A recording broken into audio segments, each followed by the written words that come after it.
Good morning, my dear students. I, Pratiksha Tiwari, welcome you all once again in your English classes. And today, my dear students, we are going to start our grammar section with a new topic named as tense. तो my dear students, what actually tense is? तो इसको हिंदी में हम सभी कहते हैं काल. और in this lecture, the tense we are going to read is simple present tense, यानी कि वर्तमान काल. ठीक है. तो टेंस का मतलब होता है काल. काल दैट मीन्स होता है आपका समय. समय जो होता है वो कई कैटेगराइज किया गया है. ठीक है, कई कैटेगरी में इसको हमने कैटेगराइज किया है. The time is been divided into many categories. So one of them is a category known as present tense, यानी प्रेजेंट यानी अभी, वर्तमान, इस समय. इस समय जो हो रहा है, मैं बैठी हूँ, मैं आपको बता रही हूँ, आप सुन रहे हैं. दिस पर्टिकुलर सिचुएशन जहाँ पर वर्तमान समय में काम हो रहा होता है, उस समय को हम कहते हैं प्रेजेंट टेंस. अब टेंस क्या होता है? काल. काल का मतलब बेसिकली हम इसको देखें तो हमने इसको समय को तीन तरह से डिवाइड किया है. वर्तमान यानी कि अभी, भूतकाल यानी कि पास्ट जो बीत गया, और भविष्यकाल यानी कि जो आने वाला है. तो इन बेसिक तीन कैटेगरी में हमने इसको कैटेगराइज किया है. फिर इसके अंदर और भी सब डिविजन्स है, लेकिन first of all we are going to see the very first tense that is present tense, simple present tense, यानी कि सामान्य वर्तमान काल. अब ये सामान्य वर्तमान काल आखिर होता क्या है, तो मैं आपको बता दूं. सामान्य वर्तमान काल हम उस काल को कहते हैं जहाँ पर आप सामान्य रूप से वर्तमान समय में, यानी कि अभी इसी वक्त कुछ ना कुछ काम करते हैं. अगर मैं आपको इसको हिंदी में समझाऊं कि हिंदी में आपको ये सुनने में कैसा लगेगा, तो हिंदी में इस काल में, यानी कि इस टेंस में जो वाक्य बनाए जाते हैं वो जनरली इस तरह से साउंड करते हैं. मैं पढ़ाती हूँ, वह आता है. तुम खाते हो, वह गाती है. मैं हंसता हूँ, वो रोता है. Like that. तो ये ता और ती में जितने भी सेंटेंस आपके ख़त्म होते हैं वो कहलाता है आपका क्या? सामान्य वर्तमान काल. That means simple present tense. तो ये तो हुई हिंदी की बात कि हिंदी में इसके सेंटेंस कैसे साउंड करेंगे. Now coming back to English. English आखिर इसकी कैसे बनती है? How do we translate this particular tense in English? So we are going to learn today in this very awesome lecture. तो जैसा कि अभी आपको स्क्रीन पर एक पर्टिकुलर पेज दिखाई दे रहा है, उस पेज में हेडिंग डली हुई है simple present tense. My dear friends, यहाँ पर मैं आपको बता दूँ कि हमने टेंस पढ़ने के लिए कितनी चीज़ों की ज़रूरत पड़ती है. तो टेंस पढ़ने के लिए बेसिकली आप लोगों को तीन बेसिक स्ट्रक्चर्स चाहिए होते हैं. The very first structure is our subjects. ठीक है, सब्जेक्ट्स यानी कि कर्ता, यानी कि काम करने वाले. ठीक है, यानी कि मैं, दैट मीन्स आई. तुम, दैट मीन्स यू. हम, that means we. They, that means वे. He, she and it. He you use for a boy, यानी कि वह. She you use for a girl, यानी कि वह. और it you use for a senseless object, इसमें कोई सेंस नहीं होता. दैट मीन्स आपके पेन आप ले लीजिए, कॉपीज़ ले लीजिए, बुक ले लीजिए, चेयर लीजिए, अलमीरा लीजिए, हर सेंसलेस ऑब्जेक्ट जिसमें सेंस नहीं होता उसको हम इट से डिनोट करते हैं. यहाँ पर आप ही और शी से ना डिनोट करके किसी इंसान का नाम भी ले सकते हो. That means Radha, Meera, Rahul, Tina, like that. ठीक है, तो ये सब हो गए आपके सब्जेक्ट्स, यानी कि जो काम को करके आपको देते हैं. अब जो दूसरी चीज़ आती है दैट इज़ योर वर्ब. ठीक है, वर्ब लेकिन कौन से फॉर्म में आना चाहिए? What should be the form of the verb in simple present tense? So the form of the verb we use in simple present tense is first form of the verb.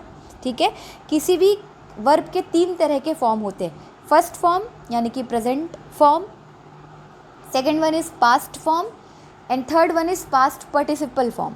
तो यहाँ पर आपको जो form of the verb use करना है that is your present tense, first form of the verb.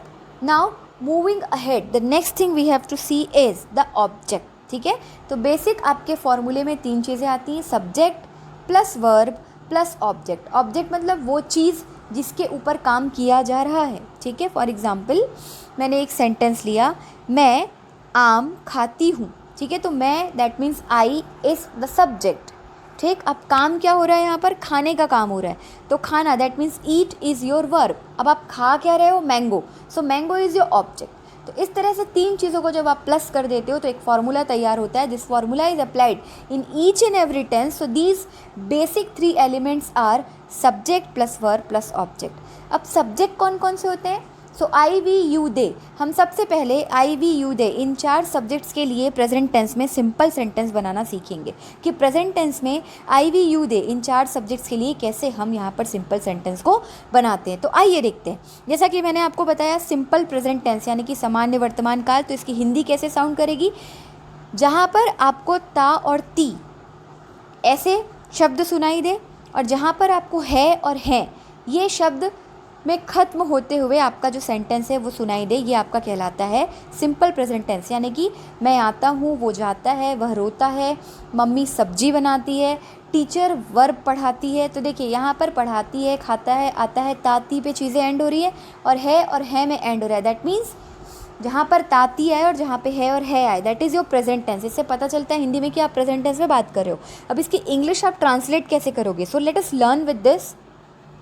जहाँ पर आपको स्क्रीन में फॉर्मूला दिख रहा है I we you they, I that means मैं, वी यानी कि हम, यू यानी कि तुम और दे यानी कि वे, plus first form of the verb, जो भी वर्ब आप यूज़ कर रहे हो आप उसका फर्स्ट फॉर्म लगा दोगे, प्लस आपका आ जाता है यहाँ पर क्या, ऑब्जेक्ट। तो जैसे मैंने एक सेंटेंस ले लिया, मैं रोटी खाता हूँ, तो मैं के लिए आप यहाँ पर क्या लिख देंगे, आई, रोटी के लिए आप क्या लिख देंगे, रोटी, और वर्ब यहाँ पर आपका क्या है, खाना। आप काम कर रहे हो खाने का, तो खाने के लिए योर वर्ब विल बी ईट। तो फॉर्मूले के हिसाब से डालिए, मैं के लिए आई, फिर आता है आपका वर्ब है यहाँ पे खाना, तो खाने के लिए ईट, फिर आपका ऑब्जेक्ट आता है दैट इज़ योर रोटी। सो इसकी इंग्लिश क्या हो जाएगी, मैं रोटी खाता हूँ, आई ईट रोटी, तुम रोटी खाते हो, यू ईट रोटी, हम रोटी खाते हैं, वी ईट रोटी, वे रोटी खाते हैं, दे ईट रोटी। तो देखिए कितने इजीली हमने यहाँ पर एक सेंटेंस ट्रांसलेट कर लिया। फॉर एग्जांपल एक और ऐसा ही मैं सेंटेंस ले लूँ, मैं गाना गाती हूँ, तो मैं के लिए आई, गाने के लिए sing, first form of the verb गाना, इसको हम बोलते हैं सिंग, तो इसका फर्स्ट फॉर्म भी सिंग ही होता है। अब आप क्या कह रहे हो, अ सॉन्ग, तो इसकी इंग्लिश क्या हो जाएगी, मैं गाना गाती हूँ, आई सिंग अ सॉन्ग, तुम गाना गाते हो, यू सिंग अ सॉन्ग, हम गाना गाते हैं, वी सिंग अ सॉन्ग, वे गाना गाते हैं, दे सिंग अ सॉन्ग, मैं किताब पढ़ती हूँ, आई रीड अ बुक, आई यानी कि सब्जेक्ट, रीड यहाँ पे हो रहा है काम करना, और पढ़ क्या रहे हो, आपका ऑब्जेक्ट है बुक, तो आई रीड अ बुक, मैं किताब पढ़ती हूँ, तुम किताब पढ़ते हो, यू रीड अ बुक, हम किताब पढ़ते हैं, वी रीड अ बुक, वे किताब पढ़ते हैं, दे रीड अ बुक। तो इतने इजीली देखिए यहाँ पर आपका सिंपल सेंटेंस का ट्रांसलेशन प्रेजेंट टेंस में हो गया। आई होप आप लोगों को ये समझ आया हो। तो ये तो बात हुई हमारी किसकी, प्रेजेंट टेंस की। Now moving ahead the negative sentence, आप इसी पर्टिकुलर सिंपल सेंटेंस को आपको बोला जाए कि चलो निगेटिव में कन्वर्ट कर दो। So how to convert this simple sentence into negative, so let us see the formula. यहाँ पर निगेटिव को दर्शाने के लिए आपका एक हेल्पिंग वर्ब आ जाता है आई वी यू दे के साथ, and that helping verb is do not, इसको हम शॉर्टकट में डोंट भी कहते हैं। So the formula of negative sentence formation is I we you they plus don't plus first form of the verb plus object. अब एक sentence ले लेते हैं, इसी सेंटेंस को मैं रोटी खाता हूँ को हम निगेटिव बना देते हैं, मैं रोटी नहीं खाता हूँ। तो निगेटिव का मतलब जहाँ पे आप नो या नहीं या नॉट बोलते हो वो निगेटिव होता है, ठीक है, जहाँ पर आप काम करने से मना करते हो, that is your negative sentence. तो यहाँ पर आप रोटी खाने से मना कर रहे हो, मैं रोटी नहीं खाता हूँ, तो नहीं से हमको समझ में आ गया कि ये निगेटिव सेंटेंस है। आइए अब इसका ट्रांसलेशन करते हैं। तो मैं के लिए आप लगा देंगे आई फॉर्मूले के हिसाब से, फिर आपको क्या लगाना है, according to formula you have to put don't, so after I it will be don't. फिर आप क्या कर रहे हो, खाने का काम कर रहे हो, तो आपका वर्ब हो जाएगा ईट, आई डोंट ईट, क्या नहीं खा रहे हो आप, रोटी नहीं खा रहे हो, तो आपका ट्रांसलेशन क्या हो जाएगा, आई डोंट ईट फूड, मैं रोटी नहीं खाता हूँ, तुम रोटी नहीं खाते हो, यू डोंट ईट फूड, हम रोटी नहीं खाते हैं, वी डोंट ईट फूड, वे रोटी नहीं खाते हैं, दे डोंट ईट फूड। मैं गाना नहीं गाता हूँ, I don't sing a song, तुम गाना नहीं गाते हो, you don't sing a song, हम गाना नहीं गाते, we don't sing a song, वे गाना नहीं गाते, they don't sing a song. तो इस तरह से देखिए आपने निगेटिव सेंटेंस भी यहाँ पर फॉर्म कर लिया। Now moving towards the interrogative sentence, यानी कि प्रश्नवाचक वाक्य, ठीक है। तो अभी हम लोग सिर्फ आई वी यू दे के लिए ही, यानी कि 4 सब्जेक्ट्स के लिए ही सीख रहे हैं, यहाँ पर हमने अभी ही शी की बात नहीं की है, ठीक है। तो आई वी यू दे के लिए आप कैसे बनाओगे इंटेरोगेटिव सेंटेंस, इंटेरोगेशन करना यानी कि प्रश्न करना। जैसे एक पुलिस वाले एक सस्पेक्ट का इंटेरोगेशन करते हैं, उससे प्रश्न करते हैं, जस्ट लाइक दैट आप यहाँ पर इंटेरोगेशन कर रहे हो, इसीलिए इस सेंटेंस को हम कहते हैं इंटेरोगेटिव सेंटेंस, दैट मीन्स प्रश्नवाचक वाक्य, ठीक है। क्यों, कब, कहाँ, कैसे, किस लिए, कितना, किसके साथ, है ना। किनका, ये सारा क्या है आपका क्वेश्चन मेकिंग वर्ड्स है। तो जहाँ पर आप प्रश्न करते हो आपका कहलाता है इंटेरोगेटिव सेंटेंस। अब यहाँ पर आप प्रश्न कैसे करते हो, तो यहाँ पर भी आपका एक हेल्पिंग वर्ब आता है, दैट इज़ डू। डू को आप सबसे आगे में लगा देते हो according to the formula, then plus I we you they आपके चारों subjects, plus first form of the verb plus object. So this was your formula of interrogative sentence formation. अब इसकी हम ट्रांसलेशन देखते हैं, ठीक है। तो हिंदी में ये कैसे साउंड करेगा, वही रोटी वाले सेंटेंस के लिए देखिए, क्या मैं रोटी खाता हूँ, तो क्या के लिए आप लगा दोगे डू अकॉर्डिंग टू फॉर्मूला, मैं के लिए आप लगा दोगे आई, खाने के लिए आप लगा दोगे ईट। अब ऑब्जेक्ट है आपका रोटी, तो आपका ट्रांसलेशन क्या हो गया, क्या मैं रोटी खाता हूँ, डू आई ईट रोटी। क्या तुम रोटी खाते हो, डू यू ईट रोटी। क्या हम रोटी खाते हैं, डू वी ईट रोटी। क्या वे रोटी खाते हैं, डू दे ईट रोटी। क्या मैं गाना गाता हूँ, do I Singh a song. क्या तुम गाना गाते हो, do you sing a song. क्या हम गाना गाते हैं, do we sing a song. क्या वे गाना गाते हैं, do they Singh a song. तो देखिए यहाँ पर आपका इंटेरोगेटिव सेंटेंस फॉर्मेशन खत्म होता है। The point to be noted is that when you are writing a simple sentence and that sentence with full stop, and when you are writing an interrogative sentence then you have to end this sentence with a question mark. Clear? Now one more sentence is there, interrogative negative, मतलब जहाँ पर आप प्रश्न भी करो और जहाँ पे आप निगेटिव यानी कि नहीं भी बोलो। फॉर एग्जाम्पल इसका फॉर्मेशन कैसे होता है, सो let us see the formula. आप सबसे पहले फॉर्मूले में लगाते हो डू प्रश्न करने के लिए, प्लस फिर आ जाते हैं आपके सारे subjects I we you they, फिर आ जाता है नॉट, मतलब आप नहीं यानी कि प्रश्न करके आप नहीं भी बता रहे हो, सो नहीं को दिखाने के लिए आप नॉट लगाते हो। फिर आता है आपका वही first form of the verb and then your object. अब इसका ट्रांसलेशन कैसे होता है ये देखिए हिंदी में, क्या मैं रोटी नहीं खाता हूँ। देखो आप यहाँ पे क्या से प्रश्न भी कर रहे हो और नहीं खाता हूँ बोल के नहीं भी बोल रहे हो, तो इंटेरोगेटिव निगेटिव सेंटेंस हो गया, यानी कि प्रश्नवाचक निषेधात्मक या फिर प्रश्नवाचक निगेटिव सेंटेंस, ठीक है। तो इसकी इंग्लिश क्या होगी, डू आई नॉट ईट रोटी। क्या डू होगा आपने लगाया क्या के लिए और नॉट आपने लगाया नहीं के लिए, तो डू आई नॉट ईट रोटी। क्या तुम रोटी नहीं खाते हो, डू यू नॉट ईट रोटी। क्या हम रोटी नहीं खाते हैं, डू वी नॉट ईट रोटी। क्या वे रोटी नहीं खाते हैं, डू दे नॉट ईट रोटी। ठीक, क्या मैं गाना नहीं गाता हूँ, do I not sing a song. क्या तुम गाना नहीं गाते हो, do you not sing a song. क्या हम गाना नहीं गाते हैं, do we not sing a song. क्या वे गाना नहीं गाते हैं, do they not sing a song. So ऐसे आपका ये इंटेरोगेटिव निगेटिव सेंटेंस फॉर्मेशन भी खत्म होता है। तो अभी हमने डियर स्टूडेंट सीखा आई वी यू दे के लिए प्रेजेंट टेंस में सिंपल, निगेटिव, इंटेरोगेटिव और इंटेरोगेटिव निगेटिव सेंटेंस बनाना। अब और भी सब्जेक्ट्स होते हैं, for example he she it. He she it का मैं आपको अलग से ट्रांसलेशन इसलिए बता रही हूँ because the formula of he she it is quite a different than the I we you the subject, so that's why we are reading it separately.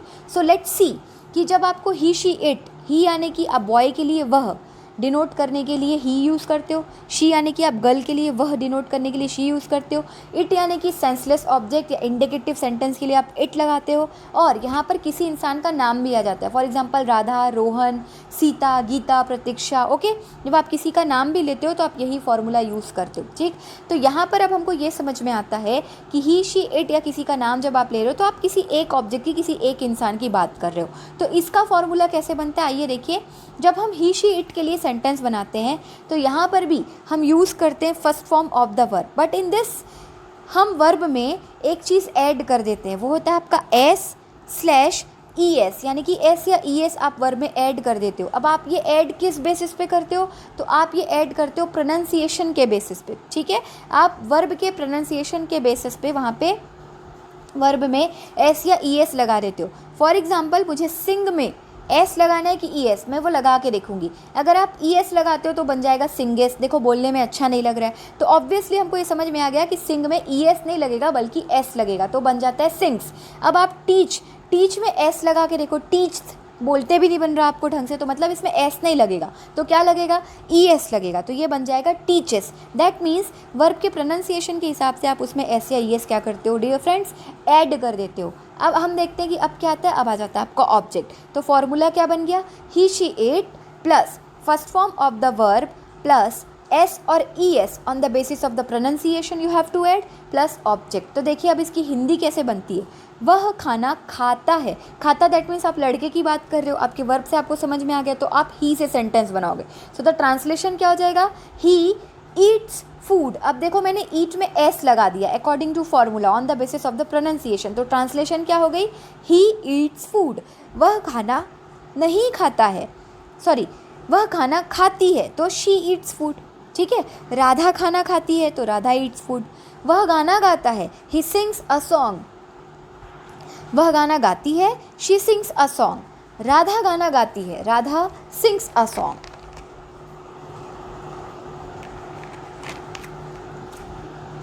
तो just like that on the basis of the pronunciation आपने यहाँ पर ही she it के लिए present tense में, simple present tense में simple sentence बनाया।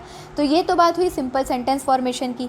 अगर हमको ही शी इट का निगेटिव सेंटेंस बनाना है तो इसका फॉर्मूला क्या होगा, तो यहाँ पर जैसे कि आई वी यू देखिए लिए एक हेल्पिंग वर्ब आता था डू, ठीक वैसे यहाँ पर भी एक हेल्पिंग वर्ब आता है डू, लेकिन डू को हम डज बना देते हैं। कैसे बनाते हैं वही मैं आपको बनाती हूँ। देखिए अभी जब हमने सिंपल सेंटेंस बनाया तो हमने वर्ब में प्रोनाउंसिएशन के हिसाब से एस या ई एस जोड़ा था, लेकिन जब आप उसी सेंटेंस का निगेटिव बनाते हो तो निगेटिव बनाते समय वर्ब में जोड़ा गया एस या ई एस हट जाता है और वो हट के आके डू के पास लग जाता है, डू के पास आके ई एस लग जाता है तो वो बन जाता है डस। ठीक है, तो यहाँ पर ही शी इट में निगेटिव सेंटेंस बनाने के लिए जो हेल्पिंग वर्ब हम यूज़ करते हैं वो होता है डज, और नहीं को दिखाने के लिए आप लगा देते हो नॉट, तो बन जाता है डज नॉट। ठीक है, तो ये हो गया आपका हेल्पिंग वर्ब डज नॉट। उसके बाद आ जाता है आपका first form of the verb according to formula, जैसे कि अभी तक चलता आ रहा, आप प्रेजेंट टेंस में first form of the verb ही यूज़ करते हो और उसके बाद आ जाता है आपका ऑब्जेक्ट। तो फॉर्मूला बन जाता है ही शी इट और the name of the person plus does not plus first form of the verb plus object. तो इसकी हिंदी क्या हो जाएगी, वह खाना नहीं खाता है, he does not eat food. वह खाना नहीं खाती है, she does not eat food. वह गाना नहीं गाता है, he does not sing a song. वह गाना नहीं गाती है, she does not sing a song. तो that was the negative sentence formation for he she it. अब हम देखेंगे कि इनका इंटेरोगेटिव कैसे बनता है। ठीक है, तो आइए देखते हैं।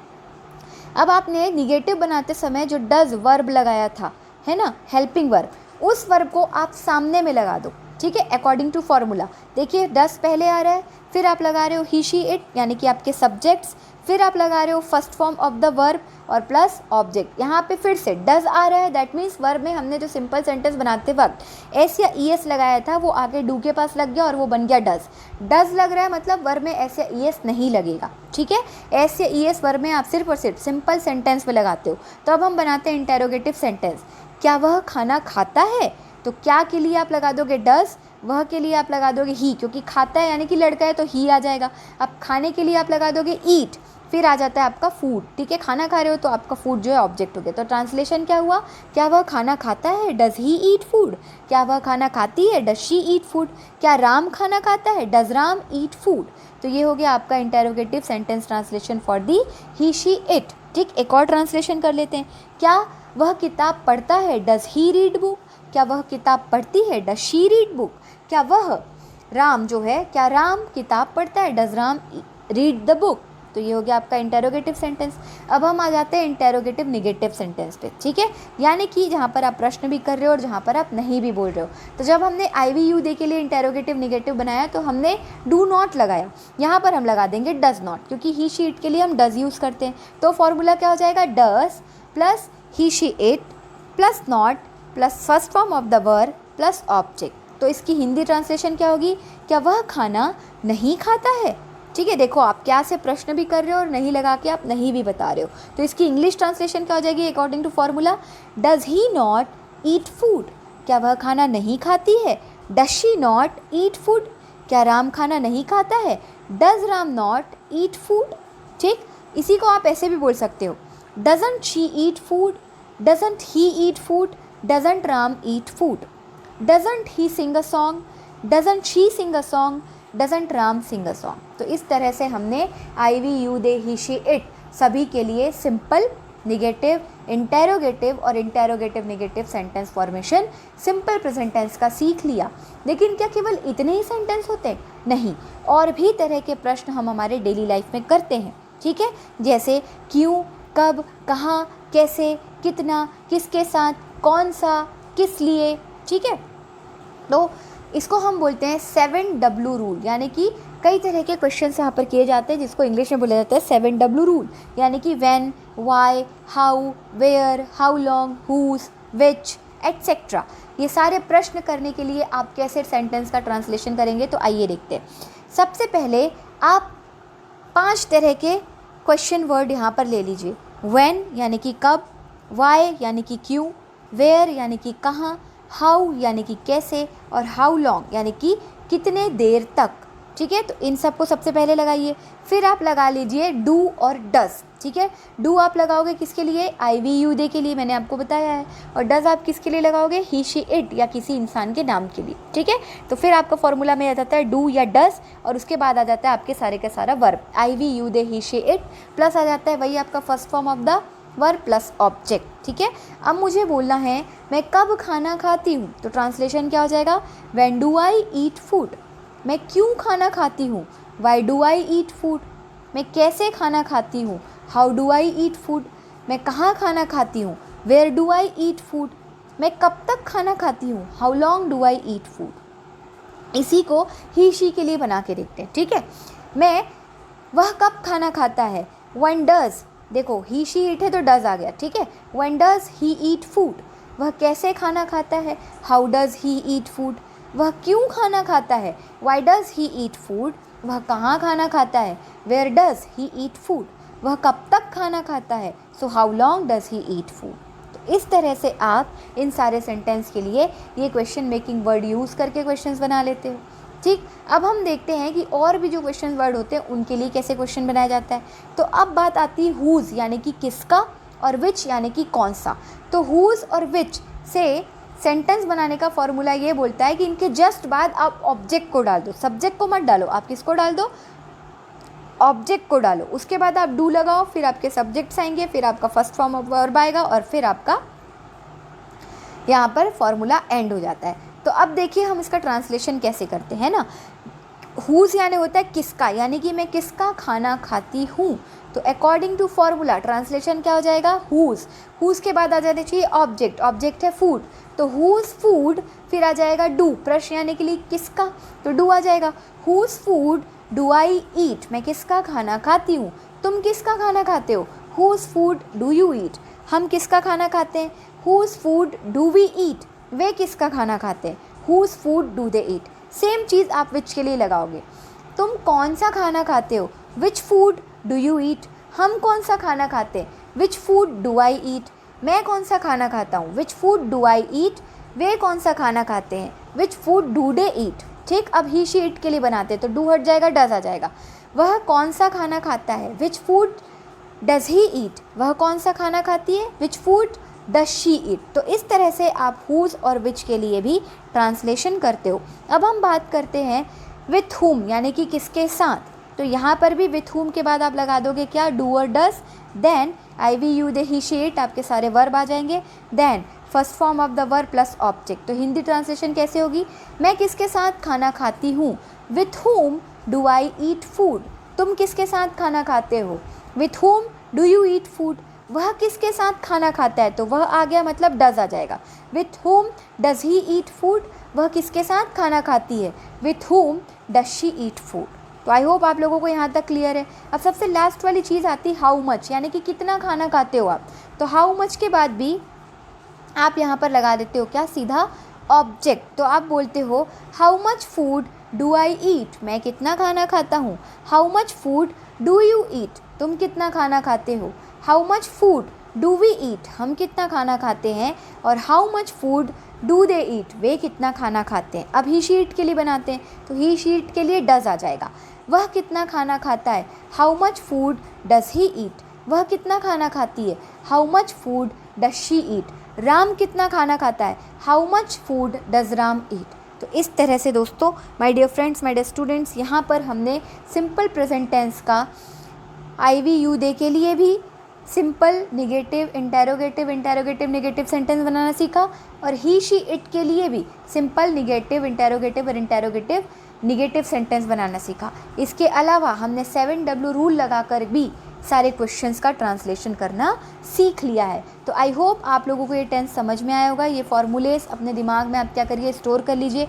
ज़्यादा से ज़्यादा you have to practise it and master it, because learning comes, experience come with practicing, so you have to practice these sense a lot, ठीक है। So I will catch you in the next lecture with a new tense, that is your simple present continuous tense. So till then you guys practice this simple present tense and I'll see you in the next lecture. I hope आप लोगों को ये समझ आया हो and we'll meet very soon. So till then take care, bye bye, thank you.